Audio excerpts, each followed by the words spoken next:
On the evening of October 15, 2025, inside Mississippi State Penitentiary in Parchman, Charles Ray Crawford lay strapped to a table. At 6 p.m., prison workers opened the curtain and began the process that would end his life. He was 59 years old. He had waited on death row for 31 years. This was his final moment. The story was complicated. Crawford had been sentenced to die for kidnapping, raping, and killing 20-year-old Kristy Ray. She was a college student who dreamed of studying computers at Mississippi State University. Crawford took her from her bedroom, handcuffed her to a tree, and stabbed her to death in January 1993. A jury said he deserved to die for what he did. But the way Crawford got to this execution table would create questions that went all the way to the Supreme Court. The execution went smoothly. Crawford spoke his last words about peace and God. The drugs went into his veins. 15 minutes later, he was dead. But people weren't arguing about how he died. They were arguing about whether he should have died at all. Not because he was innocent. The proof of what he did was clear. But because of something else. Whether his lawyers were allowed to tell the jury he was guilty when he told them not to. 3 Supreme Court judges said the execution should be stopped. They said Crawford's lawyers broke the rules by admitting he was guilty when Crawford told them to fight for him. They thought he deserved a new trial. But most of the judges disagreed, and Crawford was executed while this question was never really answered.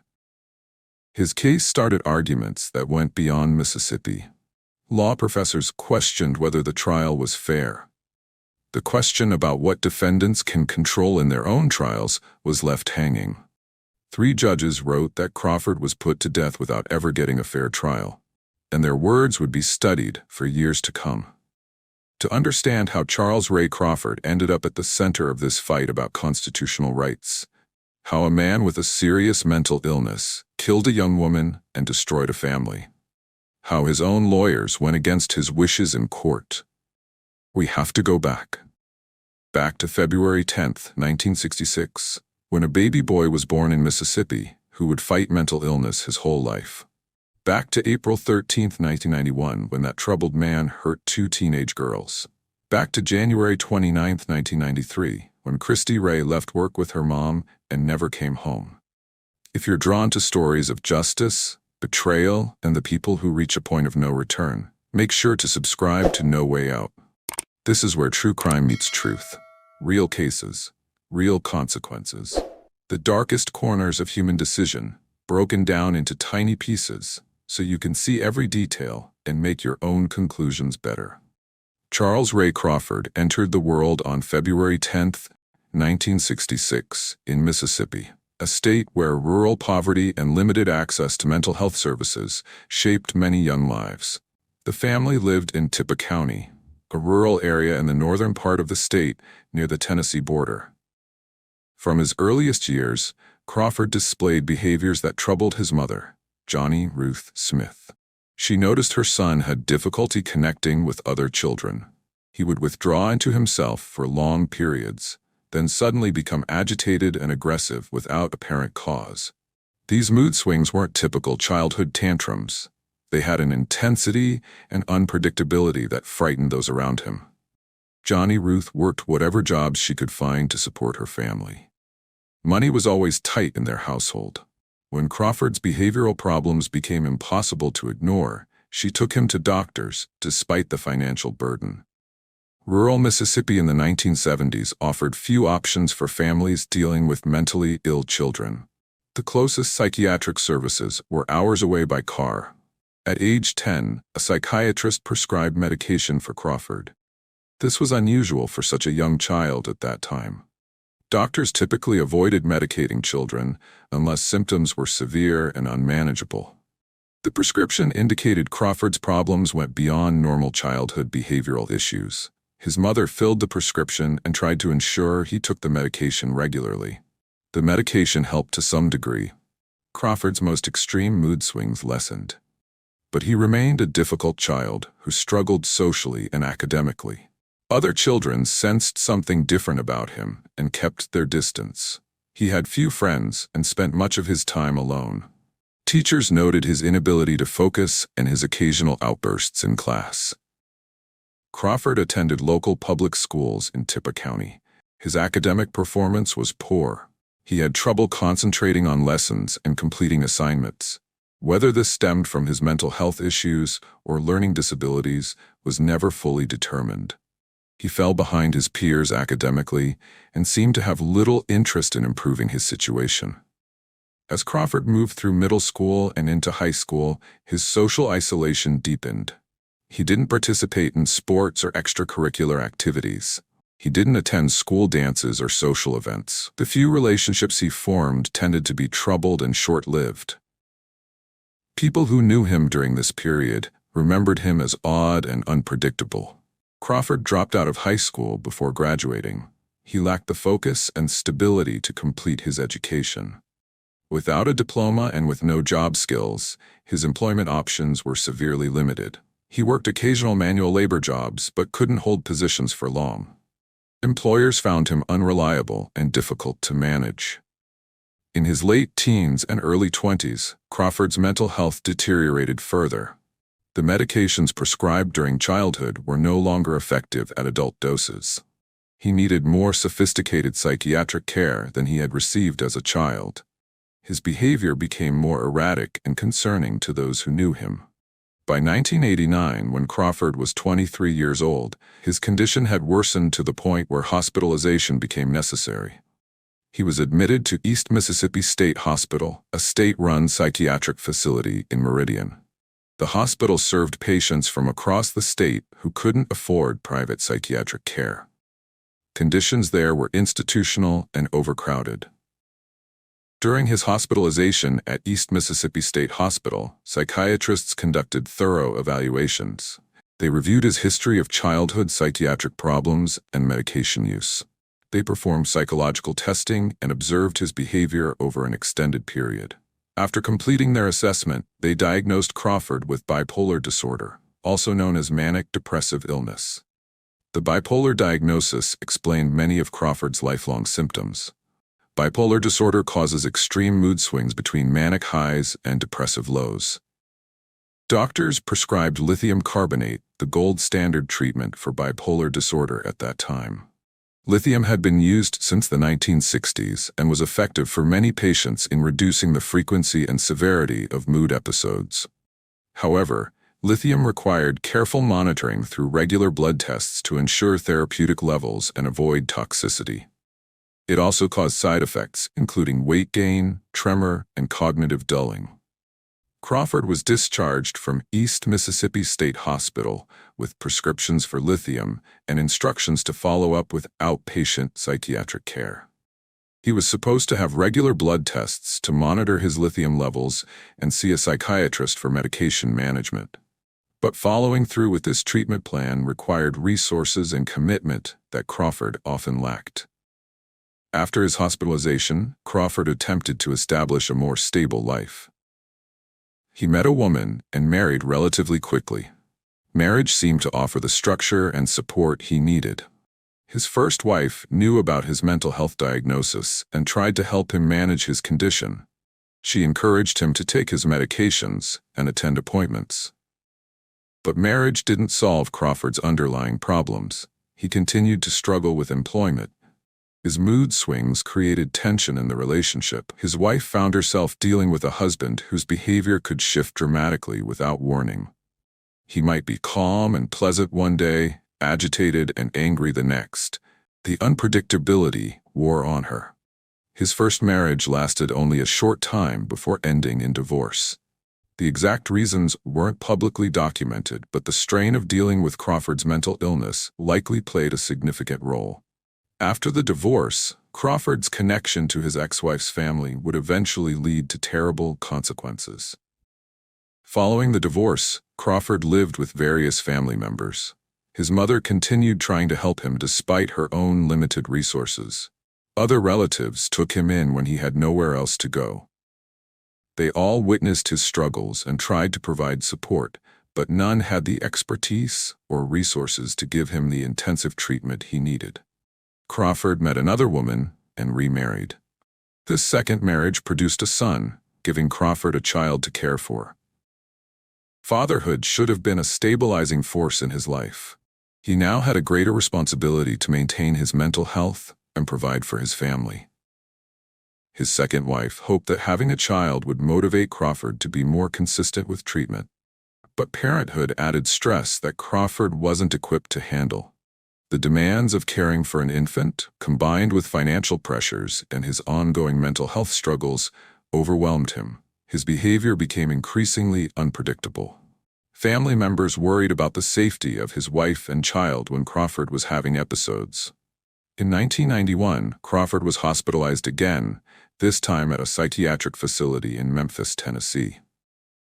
This second hospitalization within 2 years indicated his condition was not under control despite treatment. The Memphis facility conducted another round of evaluations and adjusted his medications. They documented episodes of what Crawford described as blackouts or memory gaps. Crawford also underwent forensic psychiatric evaluations at Whitfield, Mississippi's primary state psychiatric hospital. By early 1991, Crawford's family sensed something dark emerging in him. His mood swings were more extreme. His agitation was more pronounced. He talked about things that worried them.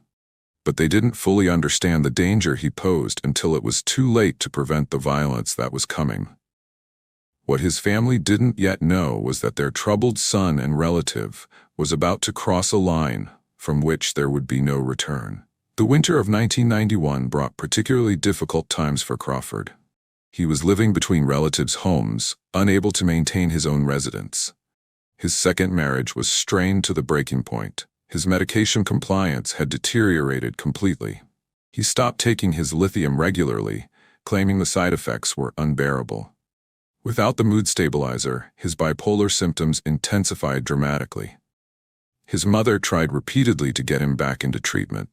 She made appointments with psychiatrists, but Crawford refused to attend.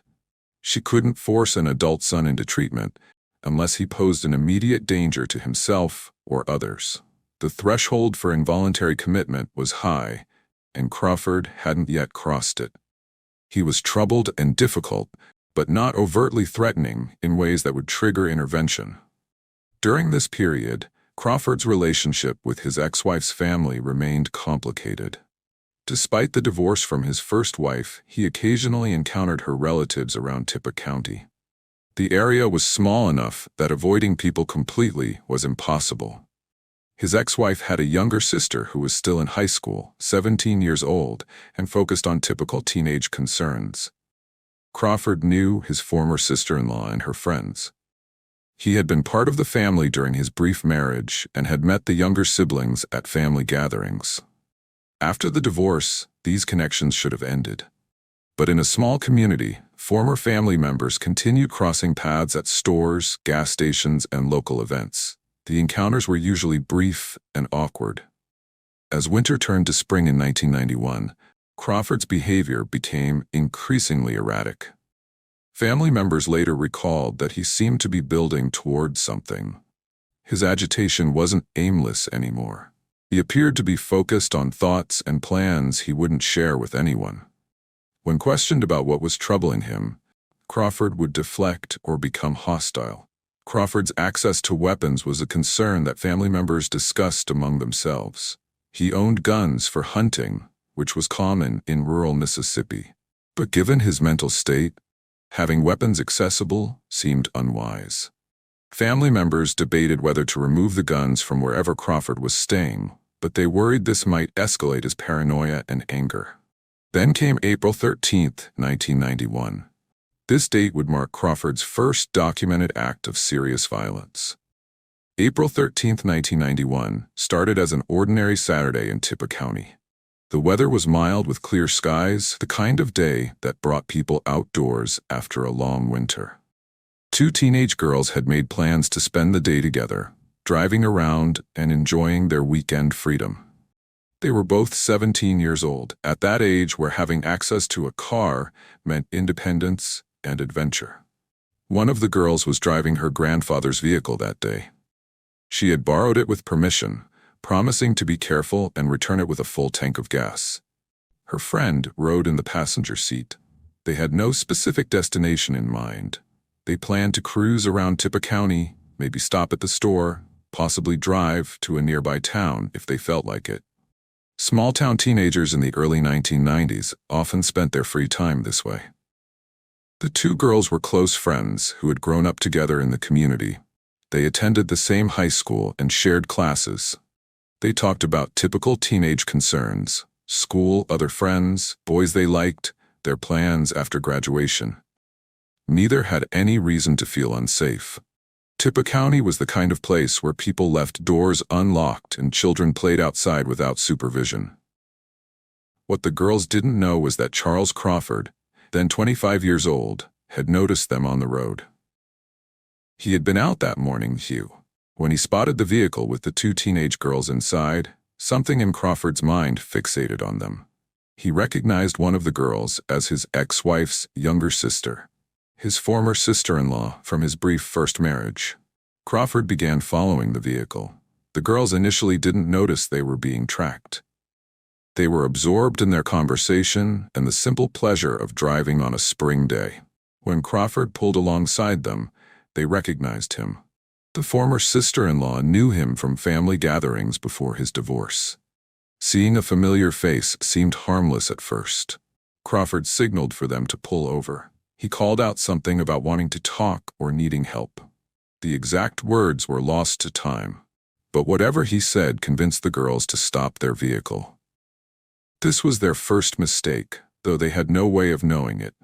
They saw someone connected to their family who appeared to need something. In a small community, you stopped to help people you knew. Crawford approached the driver's side window. He seemed friendly enough initially. He asked where they were going and made small talk. Then he asked if he could drive them somewhere, claiming he needed to show them something. The request was strange, but Crawford was insistent. His demeanor began to shift from friendly to pushy. The girls felt increasingly uncomfortable, but weren't sure how to refuse without seeming rude. Crawford was older, male, and had the authority of being a former family member.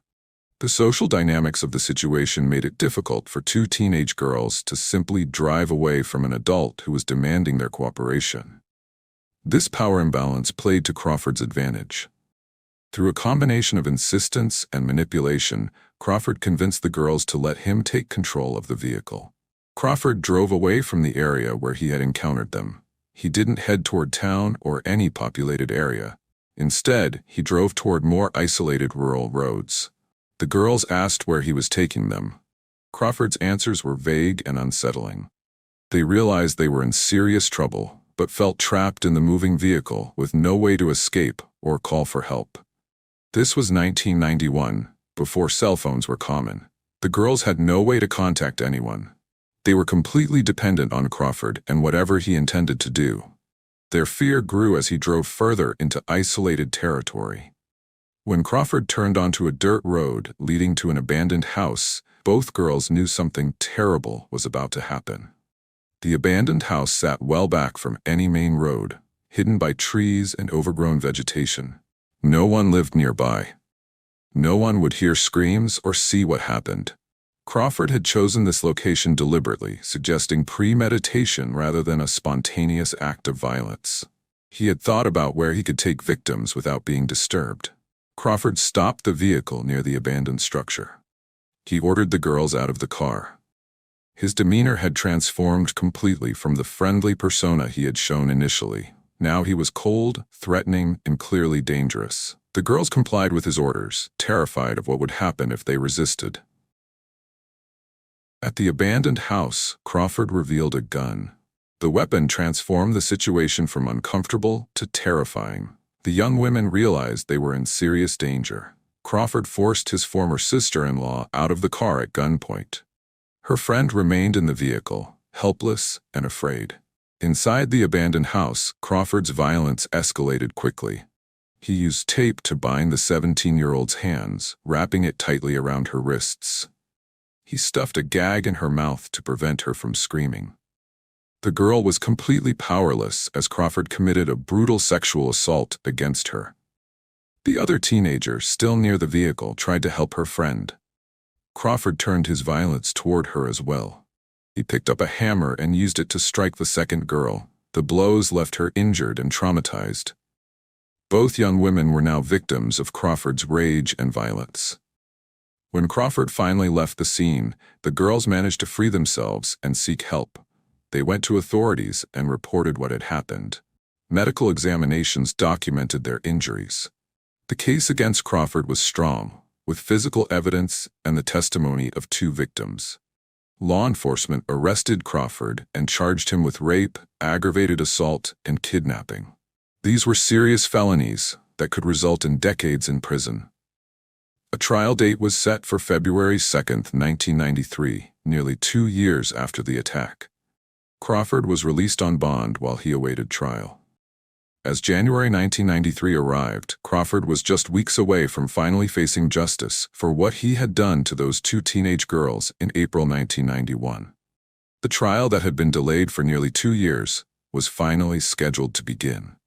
Crawford should have been meeting with his attorney and preparing his defense. Instead, his thoughts were turning toward another victim, another crime, another act of violence that would be far worse than what he had already done. The 2 teenage girls he had attacked in 1991 had tried to rebuild their lives while awaiting the trial. They had returned to school, attempted to feel safe again, and prepared themselves for the day they would face Crawford in court. What they didn't know was that Crawford would never have trial for attacking them, at least not on February 2, 1993, as scheduled. 4 days before that trial was set to begin, Crawford would commit a crime so heinous that it would overshadow the 1991 attacks and cost another young woman her life. That young woman's name was Kristy Ray. She was 20 years old, full of dreams and ambitions, completely unaware that Charles Crawford existed. She had no connection to him, no reason to fear him, no way of knowing that his upcoming trial for attacking 2 other girls would set in motion events that would end her life. But as January 1993 began, Kristy Ray's path was on a collision course with Crawford's violence, and nothing would ever be the same for her family. Kristy Denise Ray entered the world on November 26, 1972, not in Mississippi, but in Germany, where she was born to American parents, Mary and Tommy Ray. Her father's military service had taken the family overseas, a common experience for American military families during that era. The Rays were stationed in Germany when their daughter arrived, and though she would spend only her earliest months there, Kristy's German birth certificate would always mark her as having an international beginning to her American life. The family eventually returned to the United States and settled in Chalabite, a small unincorporated community near Walnut in Tippah County, Mississippi. Chalabite was the kind of place most people had never heard of. A rural area where neighbors knew each other and life moved at a slower pace than in cities. The Rays built their home and their lives in this quiet community, far from the military bases and foreign countries where they had once lived. Kristy was their only child, the center of their world and the focus of all their hopes and dreams. As an only child, Kristy received the undivided attention and resources of both parents. Mary and Tommy poured their love, time, and energy into raising their daughter. Everything they did was aimed at giving Kristy the best possible foundation for a successful, happy life. Growing up in rural Mississippi, Kristy was known for her bright personality that seemed to light up every room she entered. Friends and family consistently described her as bubbly and full of life, words that captured her natural enthusiasm and positive energy. She had an infectious laugh and a warm smile that made people feel comfortable around her. Kristy was the kind of person who made friends easily and kept those friendships strong through genuine care and loyalty. She loved spending time with her friends, and the Ray home often filled with the sounds of teenage laughter and conversation. Mary Ray understood the importance of knowing where her daughter was and who she was with, so she welcomed Kristy's friends into their home. She preferred having the girls where she could see them, rather than wondering what they were doing elsewhere in town. Tommy Ray, Kristy's father, worked the night shift at a local industrial facility, a demanding schedule that required him to leave for work in the evening and return home in the early morning hours. Night shift work paid better than day shifts, but it meant Tommy sacrificed normal sleep patterns and time with his family. Despite this difficult schedule, Tommy made a point of participating in the Friday night sleepover tradition whenever he could. Kristy was an average student who worked hard at her studies without being consumed by academic achievement. She earned mostly B's and C's throughout her school years, grades that reflected solid effort and adequate understanding without exceptional performance. In rural Mississippi schools, this level of achievement was perfectly respectable and appropriate for a student who had other priorities beyond academics. After graduating from high school, Kristy enrolled at Northeast Mississippi Community College. Community colleges served a crucial role in rural areas where four-year universities were far away and expensive.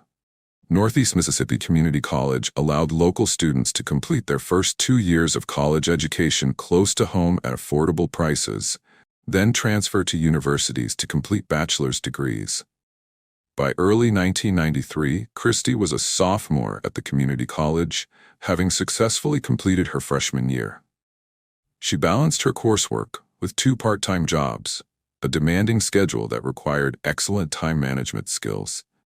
She attended classes during the day, worked afternoon and evening shifts at her jobs, and completed homework whenever she could find time. This level of responsibility demonstrated maturity beyond her 20 years. One of Kristy's part-time jobs was at a local video store, a popular hangout in the era before streaming services and internet entertainment. Video rental stores in the early 1990s were social hubs where people came to find movies for their weekends.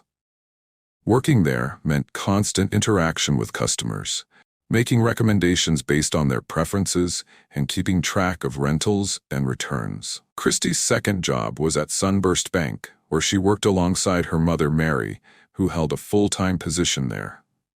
This arrangement benefited everyone involved.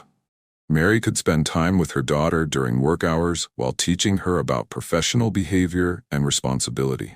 Kristy learned banking operations, customer service skills, and financial management. The bank gained a reliable part-time employee who was already familiar with the institution through her mother.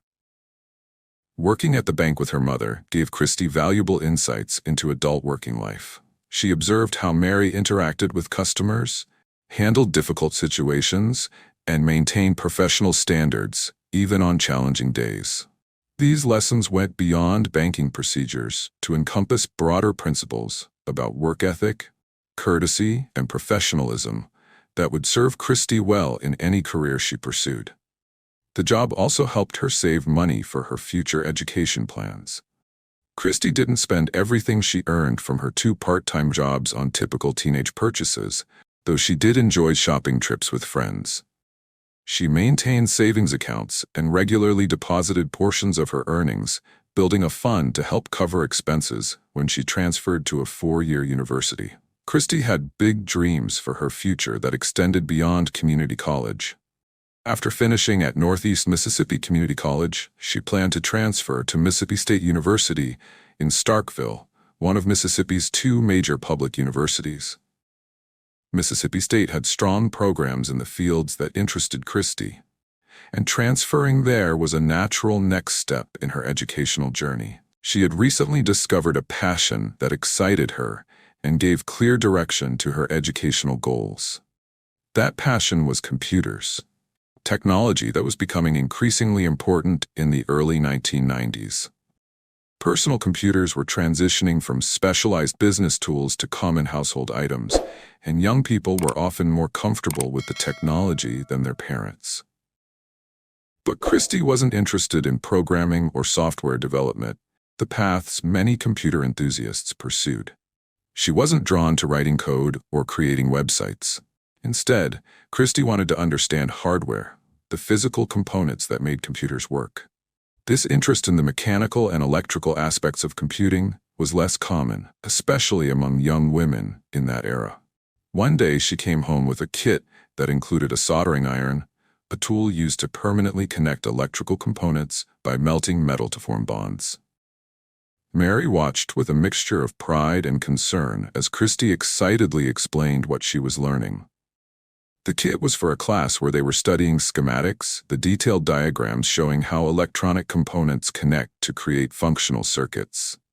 At 20 years old, Kristy was at a pivotal point in her life. She was no longer a child, but not quite fully independent. She lived with her parents in the family home, which provided stability and support while she completed her education. She contributed financially through her part-time work, but wasn't yet responsible for rent or major bills. She had the benefits of family support combined with increasing personal autonomy. She saved money from her jobs, putting aside portions of her earnings for her planned transfer to Mississippi State. She studied hard, maintaining the grades necessary to transfer successfully. She looked forward to moving to the university, living on campus or in nearby housing, and immersing herself in the specialized technical education she craved. Her future seemed bright and full of possibility. Kristy's daily routine followed a consistent pattern during the school week. She would wake up, get ready for classes, and attend her courses at Northeast Mississippi Community College. After classes ended, she would head to work at either the bank or the video store depending on her schedule that day. She would work her shift interacting with customers and fulfilling her responsibilities. Then she would return home for dinner with her parents when possible, before completing homework assignments. This demanding routine required discipline and time management, but Kristy handled it well. She was building towards something meaningful with every class and every work shift. She had clear goals and was taking concrete steps to achieve them. Unlike some of her peers who drifted through community college without direction, Kristy knew exactly where she was heading and why. January 29, 1993, started like any other Friday for Kristy. She had no reason to expect this day would be different from hundreds of other Fridays in her young life. She got ready for her shift at Sunburst Bank, probably thinking about her plans to see her boyfriend that evening. She may have been looking forward to the weekend and a break from her demanding weekday schedule of classes and work. Kristy arrived at the bank and began her shift, working alongside her mother Mary, as they had done many times before. They went through familiar routines of banking operations, helping customers with transactions, balancing accounts, processing deposits, and withdrawals. Mother and daughter worked together smoothly, having developed an easy professional relationship over the time they had both been employed at the bank. The afternoon at Sunburst Bank passed normally. Customers came and went with their banking needs. Transactions were processed accurately. Time moved steadily toward the end of the business day. Around 5:15 in the afternoon, as they had done countless times before, Kristy and Mary prepared to leave work and head home. But as Kristy left work with her mother that afternoon at 5:15, walking out to the parking lot together and saying their casual goodbyes, neither of them could have imagined that this ordinary day would be Kristy's last. Neither of them knew that Charles Crawford, facing trial in just 4 days for violent crimes he had committed nearly 2 years earlier, was about to destroy everything the Ray family held dear. Neither of them could have predicted that Kristy's bright future, her dreams of studying computer hardware at Mississippi State, her 3-year relationship, and her loving family life would all end before this Friday was over. Kristy arrived home first. She pulled into the driveway of their Chalabite home and parked her car. She walked inside, probably thinking about what she would wear that evening and what she and her boyfriend might do. She went to her bedroom, the same room where she had slept since childhood, surrounded by familiar belongings. Elsewhere in Tippah County, Charles Crawford was moving through his own day. His trial for the 1991 rape and assault was just 4 days away, scheduled to begin on Tuesday, February 2nd. He should have been meeting with his attorney, preparing his defense, reviewing evidence. Instead, Crawford had other plans. Crawford had told his mother he wanted to go hunting that morning. Johnny Ruth Smith had driven him to Providence Road, near an area where an abandoned barn sat in the woods. Crawford called it the Hopper Barn, a place he claimed to go when he wanted to be alone. His mother dropped him off and left, not knowing what her son intended to do. Crawford made his way to the barn and appears to have spent time there, bringing supplies, clothing, bedding, handcuffs, a padlock with keys, ammunition, food, and drinks. He was preparing for something, though exactly when he formed his plan remains unclear from the evidence. Meanwhile, Mary Ray completed her errands and headed home. She tried calling Kristy around 6:45 in the evening, but got no answer. This wasn't immediately alarming. Kristy might have been in the shower or had stepped outside. But when Mary arrived home, she immediately knew something was terribly wrong. Kristy's car was gone from the driveway. The front door was unlocked. Mary called out for her daughter, but heard only silence. She walked through the house, growing more anxious with each empty room. When she reached Kristy's bedroom, her worst fears materialized. The window screen had been cut. Items were scattered on the floor. The room showed clear signs of forced entry and a struggle. On the kitchen table, Mary found a handwritten note that made her blood run cold. Someone had kidnapped her daughter and was demanding ransom money. The note demanded between $15,000 and $50,000, with different reports providing different amounts. Mary's hands shook as she grabbed the phone. She called Kristy's boyfriend, hoping her daughter was with him. He hadn't seen her. She called the video store where Kristy worked part-time. No one had seen her there either. With mounting panic, Mary Ray dialed the police. As law enforcement began responding to Mary's call, another discovery was being made that same evening.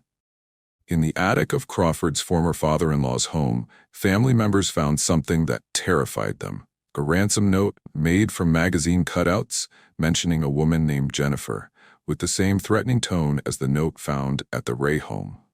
Crawford's family members stood in the attic, staring at the ransom note made from cutout magazine letters. The discovery sent waves of fear through the group. They knew Charles had serious problems. They knew about his mental health diagnosis and his history of violence. They knew he was scheduled to stand trial in just 4 days for rape and assault.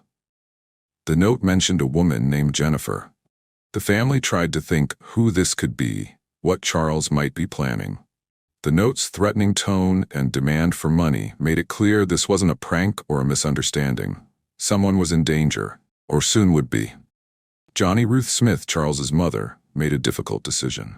She loved her son, but couldn't ignore what seemed like evidence of another crime. She gathered other family members, including Charles's wife and his grandfather. Together, they agreed they had to act. The family first contacted William Fortier, Crawford's attorney, who was supposed to be preparing his defense for the upcoming rape trial. They showed him the note and expressed their fears that Charles was planning a kidnapping or had already committed one. Fortier advised them to contact law enforcement immediately. The family called the police and reported what they had found. They provided the ransom note and explained their concerns about Charles's mental state and upcoming trial. They told investigators that Charles had been acting strangely and had asked to be dropped off near the Hopper barn that morning. Law enforcement took the report seriously. Officers were already responding to Mary Ray's call about Kristy's disappearance and the ransom note found at her home. When they compared the two notes and learned about Crawford's connection to the area and his criminal history, he immediately became a suspect. Deputies began searching for Crawford. They knew he was dangerous and likely armed. They coordinated their search, focusing on areas where Crawford was known to frequent. Tips from his family about the Hopper barn gave them a starting point. Throughout the evening of January 29th, the search intensified. Mary and Tommy Ray waited at home, desperate for news about their daughter. Law enforcement processed the crime scene at the Ray home, photographing the cut window screen and collecting evidence. The FBI became involved due to the kidnapping and ransom demand. Crawford's family members wrestled with guilt and fear. They had tried to warn authorities, but was it too late? Had Charles already hurt someone? They knew his capacity for violence from the 1991 attack. They feared what he might do to whoever he had kidnapped. The night passed slowly for everyone involved. Mary Ray couldn't sleep, imagining her daughter afraid and hurt. Tommy Ray paced the house, feeling helpless. Law enforcement officers worked through the night, following leads and searching areas where Crawford might be hiding. As dawn broke on Saturday, January 30th, the search entered its second day. Officers had a description of Crawford and his likely location. What they didn't yet know was where Kristy Ray was, or whether she was still alive. They didn't know that Crawford was hiding near his former father-in-law's property. Saturday morning, January 30th, 1993, brought cold winter weather to Tippah County. Law enforcement officers continued their search for Charles Crawford, armed with information from his family about his likely whereabouts. They focused on the area around the Hopper barn and his former father-in-law's property. Officers approached carefully, knowing Crawford was dangerous and possibly armed. They spotted him near his former father-in-law's house. Crawford was indeed armed, carrying a double-barrel shotgun and a switchblade knife. Officers ordered him to drop his weapons and put his hands up. Crawford complied with the commands, but slowly. Officers noticed he was limping and appeared to be in pain. As they handcuffed him, Crawford claimed his leg was broken. He said he had been on a hunting trip, explaining why he had the shotgun. Officers didn't believe his story. Deputy officers Wall and Pickens took custody of Crawford. They placed him in their patrol car and prepared to transport him to the Tippah County Jail in Ripley. During the ride, Crawford repeated his claim about hunting. He said his mother had dropped him off near Providence Road on Friday morning so he could hunt. Officers questioned why he hadn't come home if he'd been hunting. Crawford's answers were vague and inconsistent. He complained again about his leg hurting, but refused when officers suggested taking him to a hospital. He seemed anxious about medical attention, which struck the officers as suspicious. During the car ride, one officer asked Crawford about Kristy Ray. The question seemed to catch Crawford off guard. He claimed he didn't know who Kristy was. When pressed, he admitted he had seen her around Walnut, the small town where both lived. His response didn't match his initial denial. The officers received new instructions over their radio. Instead of proceeding to the jail in Ripley, they were told to return to a command center that had been established in Chalabite. The FBI had joined the investigation due to the kidnapping and ransom demand. At the command center, FBI agent Joseph Jackson took over the questioning. Jackson was the agent in charge of FBI operations in Mississippi. He was joined by agents Jim Maddock and Tom Bush. Before beginning the interrogation, Jackson read Crawford his Miranda rights. Crawford signed a waiver indicating he understood his rights and was willing to talk. The agents asked Crawford directly about Kristy Ray's disappearance. Crawford maintained he didn't know her well. He said he was worried about an upcoming event, referring to his trial. He said when he wanted to be alone, he went to the Hopper barn. He confirmed his mother had dropped him off Friday morning. The agents pressed harder. They asked specific questions about Friday afternoon and evening. Crawford's story started to fall apart. He mentioned having blackouts, periods where he couldn't remember what happened. This matched what his psychiatric records indicated, but investigators weren't sure if Crawford was using his mental health history to avoid responsibility. Officers noted Crawford's physical appearance. He had scratches and marks that suggested a struggle. His clothing showed dirt and vegetation consistent with spending time in wooded areas. Despite his claim of hunting, he had no game and no hunting equipment other than the shotgun. The interrogation continued through Saturday. Crawford's attorneys were not present, though law enforcement knew he had legal representation for his pending trial. This would later become a point of controversy in his appeals. Crawford claimed he was in pain and needed medical attention, but officers believed he was trying to avoid answering questions. Finally, Crawford made a statement that changed everything. When asked directly if Kristy Ray was alive, Crawford began to cry. Through his tears, he admitted that Kristy was no longer alive. The admission hung in the air as officers processed what they had just heard. Crawford agreed to show them where to find Kristy's body, though he maintained he couldn't remember killing her. He claimed he had experienced one of his blackouts and woke to find her dead. Officers didn't believe this explanation, but they needed to recover Kristy's body and gather evidence. The admission meant Mary and Tommy Ray's worst nightmare had come true. Their daughter was dead. Law enforcement now had to locate her remains and build a case that would hold Crawford accountable for her murder. Crawford directed officers to a wooded area near the Hopper barn. The landscape was dense with trees and brush, making it difficult to navigate. Crawford seemed to know exactly where he was going, despite his claims of memory loss. He led them down paths and around natural obstacles with confidence. The group arrived at a spot where the ground showed signs of disturbance. Crawford pointed to an area where leaves and forest debris had been piled. Officers approached carefully, treating the site as a crime scene. What they found confirmed their fears and broke the hearts of everyone involved. Kristy Ray's body lay beneath the leaves. She had been left in a wooded area, partially concealed by natural materials. The positioning of her body told a story of violence and brutality. Her hands were cuffed behind her back around a small cedar sapling. A sock had been stuffed in her mouth as a gag. Her jeans had been pulled down below her hips. The clothing was disheveled and showed signs of struggle. A stab wound to her chest had caused her death. The medical examiner would later confirm that the wound had penetrated her heart, causing rapid blood loss. Officers secured the scene and called for additional investigators and the medical examiner. They photographed everything before disturbing the body. The handcuffs were still locked around Kristy's wrists and the tree. The gag remained in her mouth. Every detail had to be documented for the prosecution. Crawford watched as officers worked. He showed no emotion as they uncovered and examined Kristy's body. When asked again what he remembered, Crawford stuck to his story about blackouts. He said he must have killed her, but couldn't recall doing it. He claimed he sometimes lost control and had no memory of his actions during these episodes. The medical examiner arrived and began preliminary observations. Kristy had been dead for less than 24 hours. The body showed signs of sexual assault in addition to the fatal stabbing. The handcuffs indicated premeditation and planning. This wasn't a spontaneous act of violence, but a deliberate kidnapping and murder.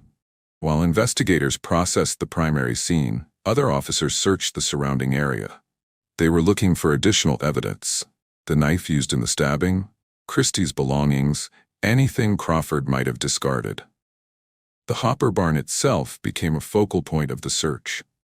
Inside the barn, investigators found the supplies Crawford had brought: clothing, bedding, handcuff keys, a padlock with additional keys, ammunition, food, and soft drinks. The items suggested Crawford had planned to hold someone captive for an extended period. The presence of the handcuff keys confirmed the cuffs on Kristy's wrists belonged to Crawford. Search teams expanded their perimeter. On February 7, 1993, over a week after Kristy's body was found, volunteer searchers discovered more evidence. They found shoes between trees and shrubs that appeared to have been thrown. Under a brush pile, they located men's briefs, long john bottoms, and a t-shirt. These items would later be tested for DNA evidence. In a field approximately 1/4 mile from the Hopper barn, a resident named Joe Foster found a knife and a pistol in a nylon holster. Dick Coster of the Walnut Police searched the area around these items and discovered a belt with a Harley-Davidson logo. Each piece of evidence built a stronger case against Crawford. The knife appeared to match the wound in Kristy's chest. Forensic experts would later confirm this match. The pistol was likely the gun Crawford had used to intimidate Kristy during the kidnapping. The clothing items would yield DNA evidence linking Crawford to the crime. Law enforcement had to inform Mary and Tommy Ray that their daughter's body had been found. Officers dreaded this notification, knowing it would destroy any remaining hope the parents held. When they arrived at the Ray home, Mary knew from their expressions what they had come to say. The news broke Tommy and Mary Ray. Their only child had been murdered in one of the most brutal ways imaginable. She had been kidnapped from her own bedroom, taken to an isolated location, assaulted and killed. The life they had built, the dreams they had for Kristy, everything ended in that wooded area near the Hopper barn. Kristy's body was transported to the medical examiner's office for a full autopsy. The examination would document every injury and collect evidence for the trial. DNA samples would be taken from the assault kit. The medical examiner would officially determine the cause of death and provide testimony about the violence Kristy endured before she died. After discovering Kristy Ray's body, law enforcement built an overwhelming case against Charles Crawford. FBI agent Newsom Summerlin interrogated Crawford on February 1, 1993, where Crawford claimed he experienced convenient blackouts during the actual rape and murder, while remembering everything before and after. Investigators recognized this selective memory as an attempt to exploit his mental health history to avoid responsibility. The forensic evidence told a different story. The medical examiner documented a fatal stab wound to Kristy's heart, confirmed sexual assault, and found defensive wounds, showing she fought for her life. DNA testing by Julianne Cooper matched Crawford's DNA to semen found in Kristy's body and blood on clothing at the scene. This scientific proof, combined with Crawford's confession that Kristy was dead and his leading police to her body, created an unbeatable prosecution case. Investigators established a precise timeline showing Crawford entered through Kristy's bedroom window between 6 and 6:45 on January 29th. The handcuffs, ransom note, and premeditated planning proved this was no blackout, but deliberate violence. Crawford's original attorney, William Fortier, withdrew due to conflicts, and new defense counsel faced an impossible situation. They believed the only way to save Crawford's life was to concede his guilt and pursue an insanity defense, arguing he couldn't distinguish right from wrong due to mental illness. However, Crawford explicitly and repeatedly instructed his attorneys to maintain his innocence and argue for acquittal. He wanted to force the prosecution to prove their case and believed he would be found not guilty. His lawyers documented his wishes in memos that would later become critical in appeals. Despite Crawford's clear instructions, his attorneys decided to override his wishes. They believed their professional duty to provide effective representation meant saving his life, even against his will. They consulted psychiatrist Dr. Stanley Russell, who had treated Crawford since his arrest, and would testify about his bipolar disorder, hospitalizations, and claimed psychogenic amnesia. The defense successfully moved the trial from Tippah County to Lafayette County due to publicity, and forensic evaluations confirmed Crawford was mentally competent to stand trial, meaning his wishes should have controlled defense strategy. This conflict between Crawford and his attorneys over whether to concede guilt or maintain innocence would define not only his trial, but 3 decades of appeals, eventually reaching the Supreme Court, though too late to save his life. If you're following this detailed examination of the Charles Crawford case, please consider subscribing to our channel.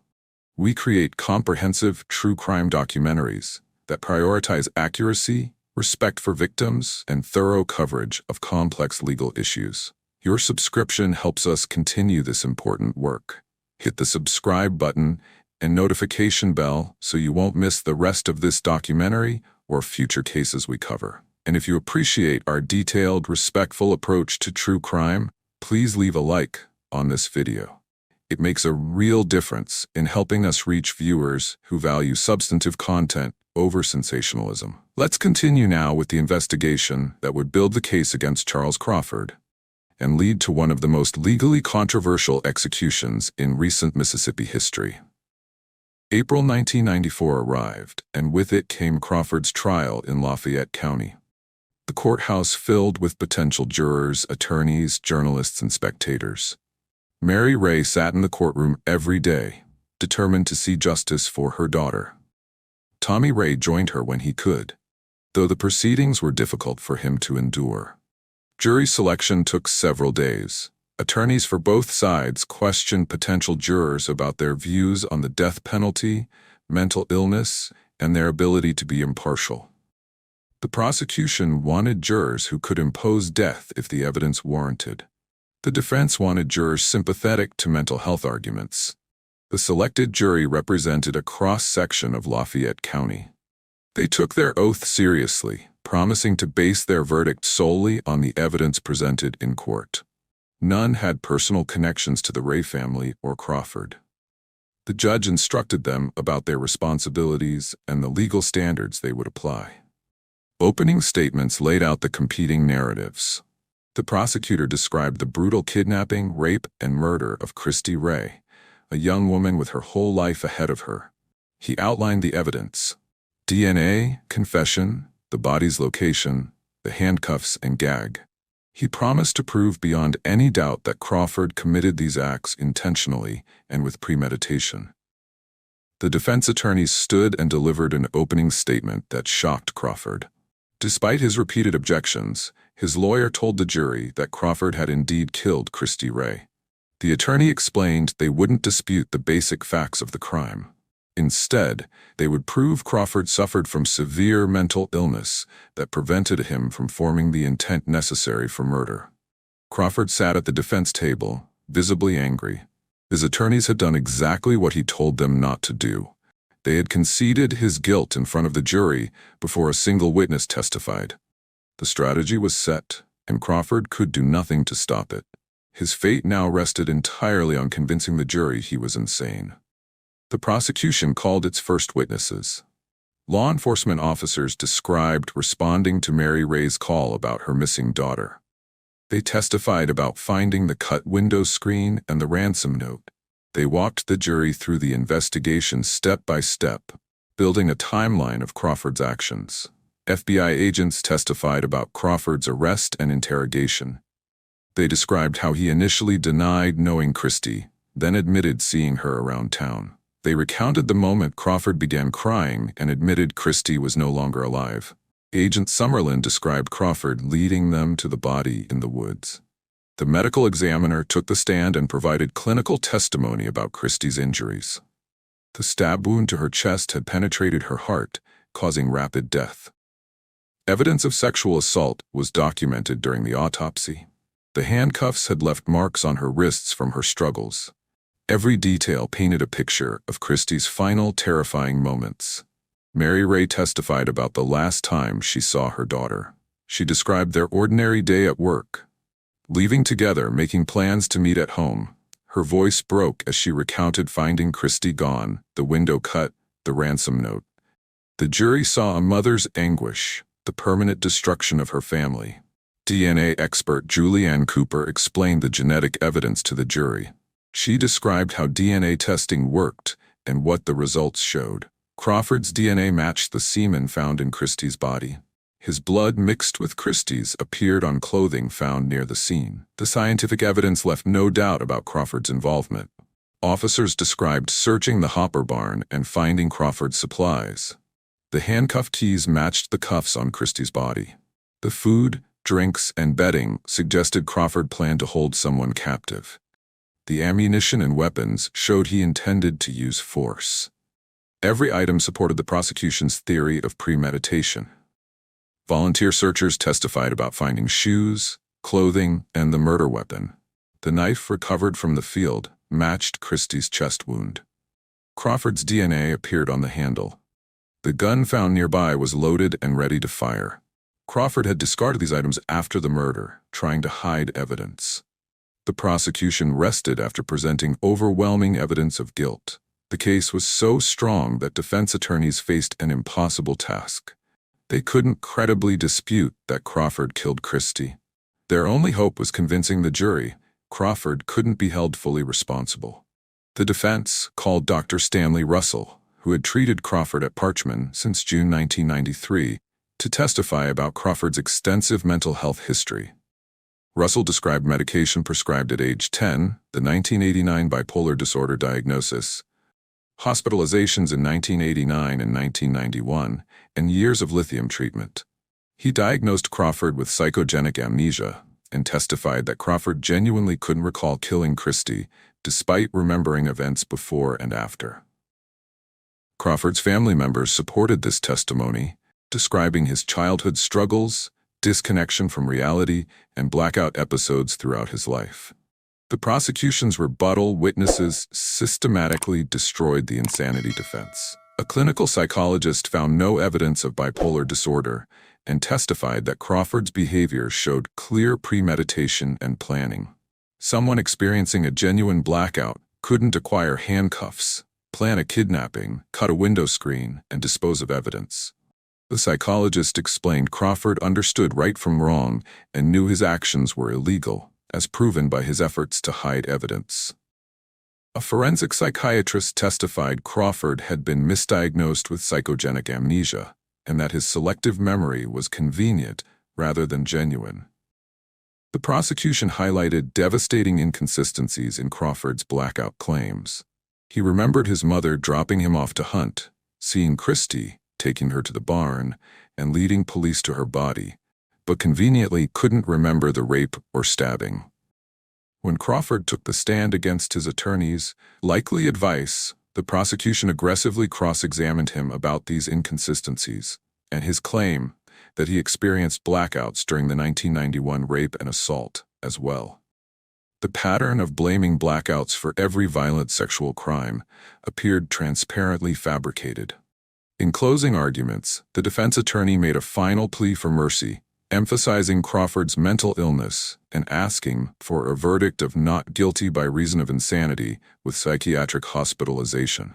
However, he explicitly told the jury Crawford was legally responsible for the crimes and remained dangerous to the community, essentially conceding guilt while hoping for mercy. The prosecution methodically walked through the evidence showing DNA proof of rape, the confession and body location proving murder, the planning proving premeditation, and the 1991 conviction proving a pattern of violent behavior. The prosecutor reminded jurors of Kristy's bright future studying computer hardware at Mississippi State, her jobs, her relationship, making her a real person rather than just a victim. The jury deliberated several hours before returning guilty verdicts on all counts: capital murder, rape, sexual battery, and burglary. Mary and Tommy Ray felt relief that the jury saw through the insanity defense and recognized Crawford's actions showed intent and planning. However, the hardest part remained ahead in the sentencing phase, where the jury would decide between death and life in prison. The sentencing phase began immediately, with the prosecution presenting aggravating factors. They highlighted the heinous nature of the crime, describing how Crawford kidnapped Kristy from her bedroom, handcuffed and gagged her, raped her, and stabbed her to death. The critical second aggravating factor was Crawford's prior rape conviction from 2 weeks earlier for the 1991 attack, which carried a 66-year sentence. This proved Crawford was a repeat violent offender who had raped before and would rape again if given the chance. Mary Ray provided devastating victim impact testimony describing Kristy as their only child whose dreams and ambitions were destroyed, leaving a permanent hole that would mark every birthday and holiday forever. The defense presented mitigating evidence, with Dr. Russell testifying again about mental health issues and family members pleading for mercy, stating they still loved Crawford and didn't want him executed. The prosecution aggressively questioned this, then argued the family had enabled Crawford's behavior by making excuses and helping him post bond after the 1991 arrest, allowing him to remain free to kill Kristy. They criticized Crawford's mother for not calling police sooner. In closing arguments, the defense begged for life without parole instead of death, arguing Crawford could contribute positively through prison work or ministry. The prosecution countered that Crawford showed no mercy to Kristy, had raped before, and would rape again. Only death could protect society and honor Kristy's memory. After several hours of deliberation, the jury recommended death by lethal injection. The judge accepted this recommendation and formally sentenced Crawford to death on April 22, 1994, along with decades in prison for the other convictions and the separate 66-year sentence for the 1991 rape.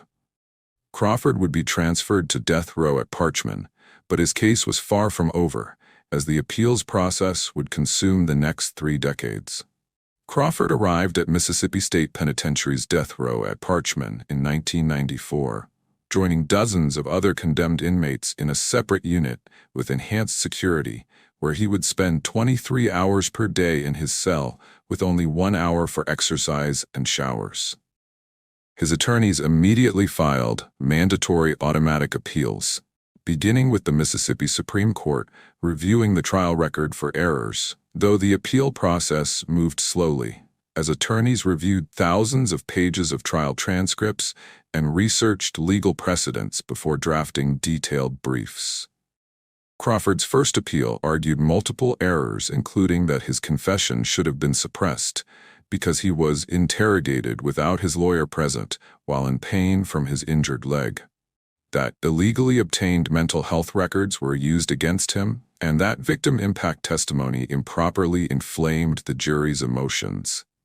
But the Mississippi Supreme Court rejected all these arguments and upheld his conviction and death sentence several years after the trial. Crawford then filed a petition for post-conviction relief, arguing his trial attorneys provided ineffective assistance by not investigating his mental health more thoroughly. But the state court found his attorneys had presented substantial mental health evidence and pursued a reasonable defense strategy given the overwhelming evidence of guilt. He turned to federal court through a habeas corpus petition, raising similar issues about his confession, victim impact testimony, and his attorney's performance. But federal courts also denied relief as years turned into decades, while his case moved through various courts, with the Mississippi Supreme Court reviewing his case 4 times total and upholding the conviction and sentence each time.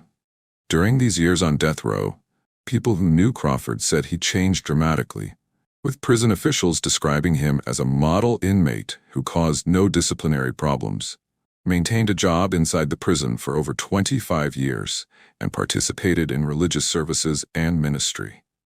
Mississippi prison reform advocate Mitzi Magleby found him extremely polite, well-mannered, respectful, and docile with no signs of violence, while his attorney Kristy Ray described him as a respected, uplifting presence who advocated for other inmates. Though while Crawford changed, the pain he caused Mary and Tommy Ray never diminished, as they lived with Kristy's absence every day. By 2014, 20 years after his conviction, Crawford had exhausted most of his appeals after the U.S. Supreme Court declined to review his case, leading Mississippi prosecutors to ask the state Supreme Court to set an execution date. However, Crawford was still appealing his separate 1991 rape conviction, and his attorneys argued that if that conviction were overturned, it would invalidate his death sentence because the prior conviction was an aggravating factor. So the Mississippi Supreme Court didn't set an execution date while the rape conviction appeal was pending. Crawford's attorneys fought that conviction through state and federal courts until the Fifth Circuit Court of Appeals rejected his appeal in May 2023, and another appeal was denied in November 2024. Finally, in 2025, Crawford's legal options were nearly exhausted, but then something unexpected happened when a 2018 Supreme Court decision in McCoy v. Louisiana gave Crawford's attorneys new grounds for appeal by addressing the exact issue that had plagued Crawford's trial: whether attorneys could concede guilt over their clients' objections. In May 2018, the United States Supreme Court decided McCoy v. Louisiana, ruling that defense attorneys cannot concede their client's guilt over explicit objections because defendants have the right to choose the objective of their defense. This was exactly what happened in Crawford's trial, where his attorneys conceded guilt despite his repeated objections. So Crawford's attorneys filed a new petition in December 2024, arguing his Sixth Amendment rights were violated. However, the Mississippi Supreme Court denied the petition in September 2025, ruling it was filed too late and that McCoy shouldn't be given retroactive effect to cases already final before 2018. September 12, 2025, Mississippi set Crawford's execution date for October 15, 2025, just over 1 month away. October 2025 brought frantic legal activity as Crawford's execution date approached, with his attorneys filing motions in multiple courts simultaneously because they needed a stay from somewhere, or Crawford would be executed while his appeals were still pending. On October 9th, Mississippi filed its formal response to Crawford's federal petition with Special Assistant Attorney General LaDonna Holland arguing Crawford's guilt was not in question and that 3 decades of litigation had not demonstrated any constitutional errors at his trial. On October 13th, just 2 days before the scheduled execution, Governor Tate Reeves announced his decision to deny Crawford's clemency petition, stating that justice must be served on behalf of victims, and citing the heinous nature of Crawford's crime against Kristy Ray, noting Crawford had never claimed innocence, but only that he didn't remember committing the murder, making this the 4th execution Reeves had declined to block since becoming governor. Anti-death penalty advocates made a final push to save Crawford with death penalty action, delivering petitions with over 1,000 signatures to the governor's office, arguing Crawford deserved a new trial under McCoy and emphasizing his model behavior during 31 years in prison. Reverend Jeff Hood argued the death penalty was built on vengeance rather than justice, and that Crawford had become a different person during his decades in prison. While Mitzi Magleby told media that Crawford was extremely polite, respectful, no longer dangerous, and had maintained steady prison employment for over 25 years. Mary Ray gave a rare interview to the Northeast Mississippi Daily Journal saying she would attend as a witness, but it wouldn't bring closure because she had a hole in her heart as big as her heart that would never close. Explaining that she and Tommy had always planned to attend Crawford's execution, but Tommy's health had deteriorated significantly, and he was receiving hospice care and couldn't travel, so Mary would go with her brother instead. On October 15th, the day of the scheduled execution, Crawford's attorneys filed emergency motions with both the Mississippi Supreme Court and the U.S. Supreme Court making a final argument that the state had contradicted itself about whether McCoy was a new rule or merely clarified existing law. The Mississippi Supreme Court denied Crawford's motion that same day, with a brief order providing no explanation, leaving Crawford's last hope with the U.S. Supreme Court as he spent the day visiting with family members, including his sister, father, and stepmother in emotional goodbyes, while accepting he would likely die that night. Prison officials described Crawford as relaxed and ready to face his fate after requesting his last meal of a double cheeseburger, French fries, peach cobbler, and chocolate ice cream, while 9 protesters gathered outside the prison holding signs opposing the death penalty, and a virtual vigil was live-streamed as they prayed and sang hymns. Inside the prison, the execution chamber was readied, with the 3-drug protocol prepared as witnesses began arriving, including Mary Ray and her brother, prison officials, media representatives, and Crawford's spiritual advisor. At approximately 5:30, word came from Washington that the U.S. Supreme Court was still considering Crawford's emergency petition, and the execution might be delayed if the justices needed more time. But as 6 o'clock approached with no stay order, it became clear the court would not intervene. Minutes before 6, the Supreme Court issued its order declining without explanation to stop the execution, with the majority providing no reasoning for their decision not to grant a stay. But 3 justices dissented from this decision, and their dissent would highlight the profound constitutional questions Crawford's case presented. Crawford spent his last afternoon with family and his spiritual advisor. The visits took place in a special room near the death row housing unit. Guards monitored from a distance, but allowed private conversations. Crawford's sister, father, and stepmother took turns saying goodbye. The conversations were emotional, but peaceful. Crawford had made peace with his fate over recent weeks. He told his family he had God's peace and wasn't afraid to die. He expressed love for each family member and apologized for the pain he had caused them over the years. Crawford's spiritual advisor spent considerable time with him. They prayed together and read scripture. Crawford talked about his faith and his belief in heaven. He seemed genuinely at peace, showing none of the anxiety or fear typical of condemned inmates in their final hours.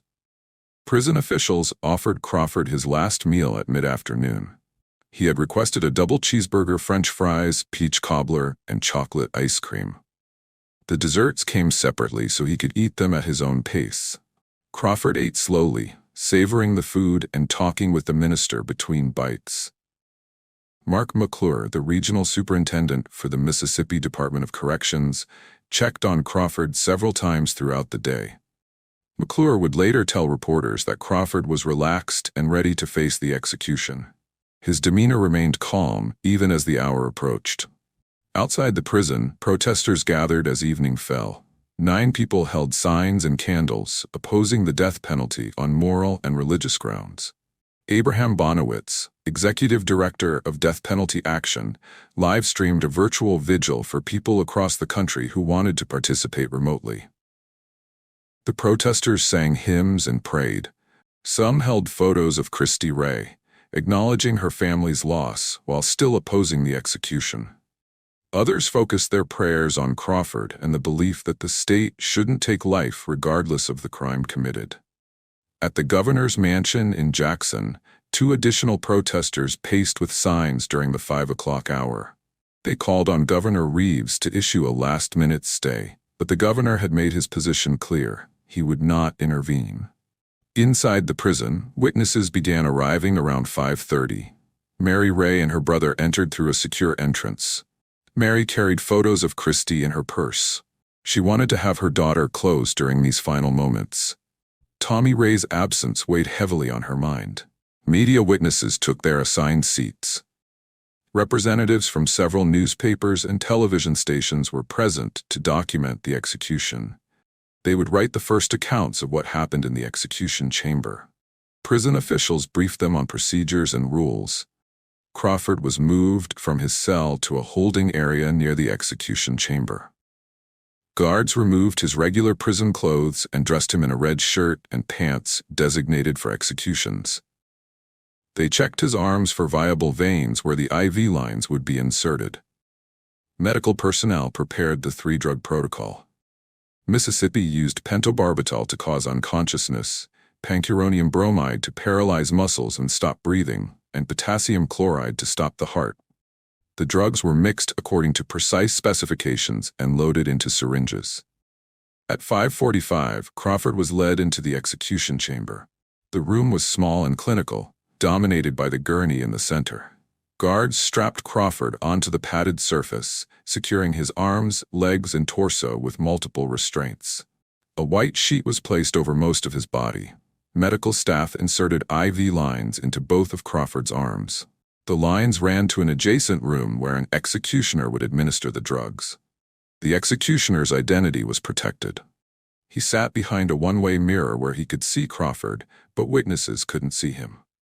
Crawford lay on the gurney, his red shirt visible above the white sheet. 5 prison officials stood around him, ready to respond if anything went wrong. A microphone hung above Crawford's head so witnesses could hear his final statement. A clock on the wall showed 5:58. The curtain separating the witness room from the execution chamber remained closed. Witnesses sat in silence, some praying quietly, others staring at the closed curtain. Mary Ray clutched her brother's hand. She thought about Kristy and the night 31 years ago when her daughter was taken. At exactly 6 o'clock, the curtain opened. Witnesses could now see Crawford strapped to the gurney. His eyes were open, looking at the ceiling. His chest rose and fell with steady breaths. The microphone clicked on. A prison official asked Crawford if he had any final words. Crawford turned his head slightly toward the witness room. He couldn't see individual faces through the glass, but he knew people were there. He knew Mary Ray was listening. He spoke clearly and calmly. "To my family, I love you. I'm at peace. I've got God's peace," Crawford said. His voice was steady, showing no fear. He paused briefly, then continued. "To the victim's family, true closure and true peace. You cannot reach that without God." Crawford turned his head back toward the ceiling. "Thank you, God, for giving me the peace that I have," he said.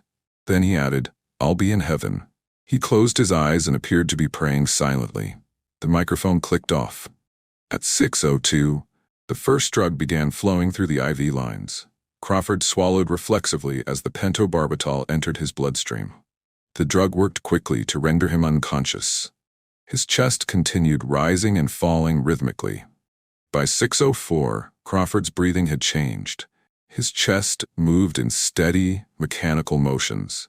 The pentobarbital had put him into a deep unconscious state from which he wouldn't wake.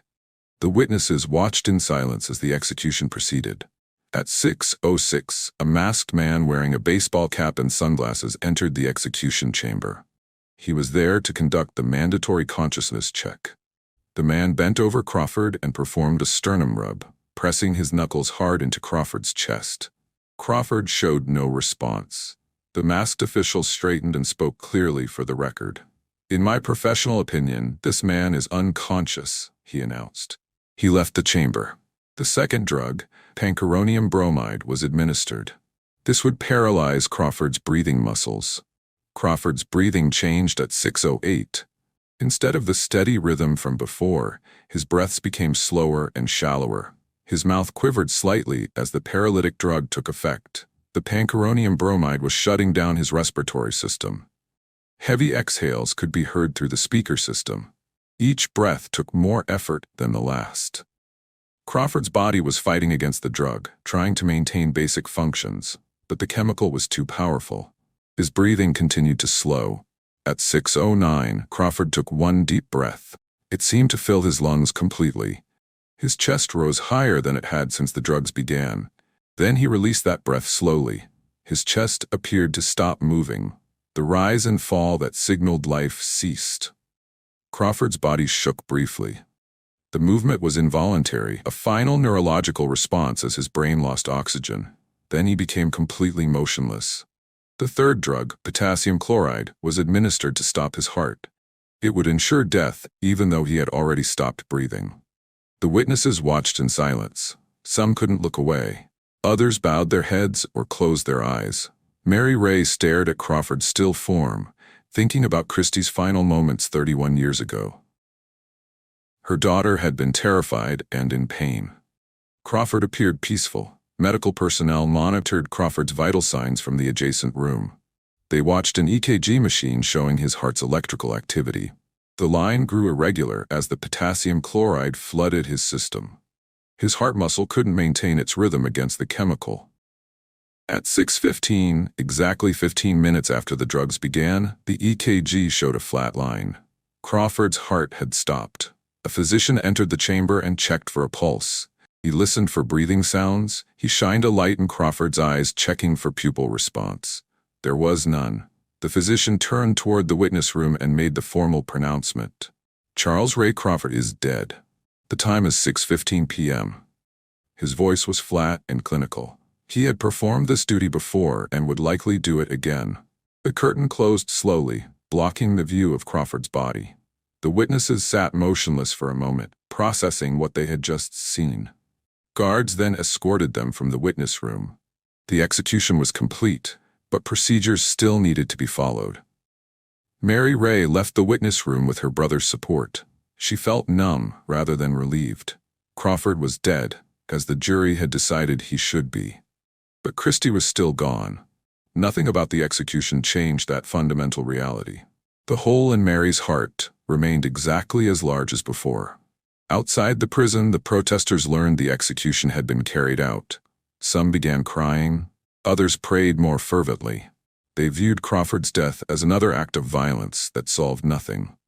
The live stream of their vigil continued, documenting their grief and opposition. Inside, Crawford's body was removed from the gurney and taken to a processing area. The IV lines were removed. The body was examined and prepared for release to his family. Death certificates would be completed, documenting the cause of death as execution by lethal injection. Mark McClure held a press conference 30 minutes after the execution. He stood at a podium outside the prison, facing television cameras and reporters. His expression was somber as he described the evening's events. He confirmed the execution went as well as could be expected. McClure asked people to keep the victim's family in their prayers. He acknowledged this was a difficult day for everyone involved. He noted that neither Crawford's family nor the Ray family had chosen to speak to the press. He asked reporters to respect their privacy. Thank you for watching this comprehensive examination of the Charles Crawford case.